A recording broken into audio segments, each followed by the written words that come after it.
when you first saw the independent study clause in Kyler Murray's contract, you thought of what? I must be misreading this. This must be a fake report. How did this possibly happen? It's just hard to understand. I mean, the contradiction of $46 million a year and somebody you don't trust to work 4 hours a week. Let's be clear, that's about 35 minutes a day. So I don't understand it. And, I watch his play, and, he has strengths and weaknesses like most quarterbacks, but you don't look at it and say, wow, well, we're looking at somebody who doesn't seem to be at all prepared. So I don't understand it. There's no chance it wasn't coming out. People worry about who leaked it. Well, there's lots of people like me, like you, members of the media teams. We're all reading every contract that comes out. But everybody knew this was going to create kind of a furor.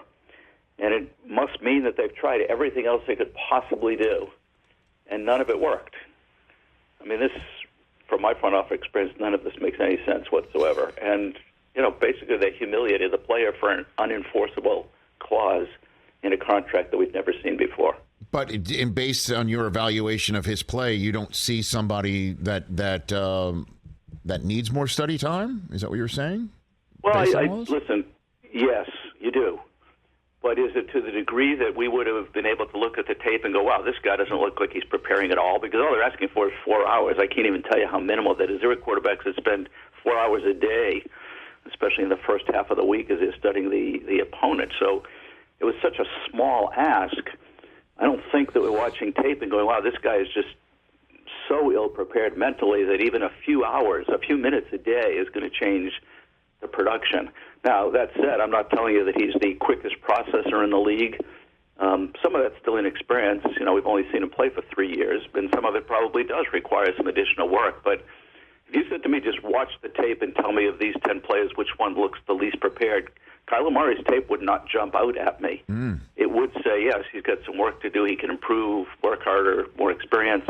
But I'm not sitting there going, wow, this guy doesn't look like he's preparing at all. That's not what I see, at least personally. So then why do you think it happened, right? Why do you think that's in there? Yeah, well, I think that the insiders who are seeing him every day disagree with what I just said. I mean, I don't know what else you could conclude. But if that's the case, why are you giving him $46 million? You could easily wait a year. You could wait 2 years. In fact, in his situation, you could even wait 3 years. If you don't truck his work ethic, and then have you really done anything other than shame him publicly? Because this is not enforceable. I mean, who's tracking this? What case are you going to make? And by the way, if the consequence is that the guarantee goes away, unless you're prepared to cut him, that doesn't mean anything. The salaries that are listed on the sheet, if he's still on the team, he still gets paid. He just has to worry about it a little bit more. So I don't make the guarantee sound irrelevant, but losing the guarantee does not mean he's cut. It just means he has to, live up to certain standards or he risks getting cut. So for me, I don't see the benefit of this. It's unenforceable. It's going to publicly shame the quarterback in a way that isn't productive. And I don't know that 4 hours a week can really fix the problem if it's as severe as needing to put that clause in makes it look. Former NFL executive Joe Banner here on the Rich Eisen Show. What did you think of the rest of the contract? And, the independent study clause masks what I thought would 1,000% be the only thing we were talking about. The Kyler Murray contract, once it came in, was every dollar guaranteed in the same way that the Haslam family did for Deshaun Watson? And the answer wound up being no. So what's your take on the rest of the contract and the way it was formed in the current climate of Deshaun Watson having every dollar guaranteed in his contract? Yeah, so my first reaction was the same as everybody's. The clause was just stunning. I focused on that and finally got a chance to really read the contract, break down all the details of it, and actually compare notes with a couple of people working for teams just to make sure I was looking at it properly. I actually think this is a good contract for the player. The cash flow of the contract, if you look at New Year's, which I think is what most people is legitimate, is actually better than what Aaron Rodgers got.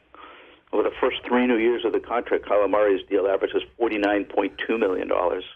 Aaron Rodgers' contract averages $48.2.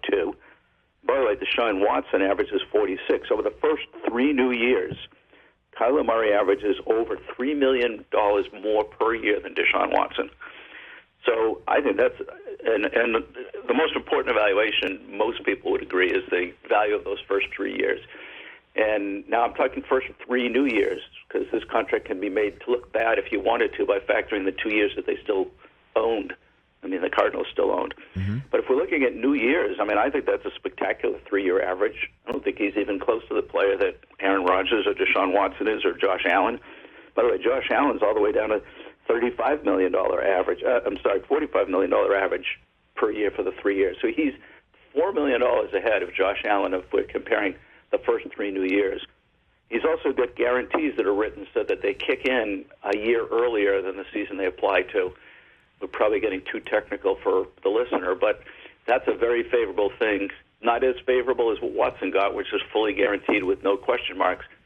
But you're forcing a team to make a decision a year early and then still have the quarterback on the roster that they've basically said after this year we're done with you. So it's a really untenable situation for the team. So I use the term sometimes effective guarantee versus literal guarantee.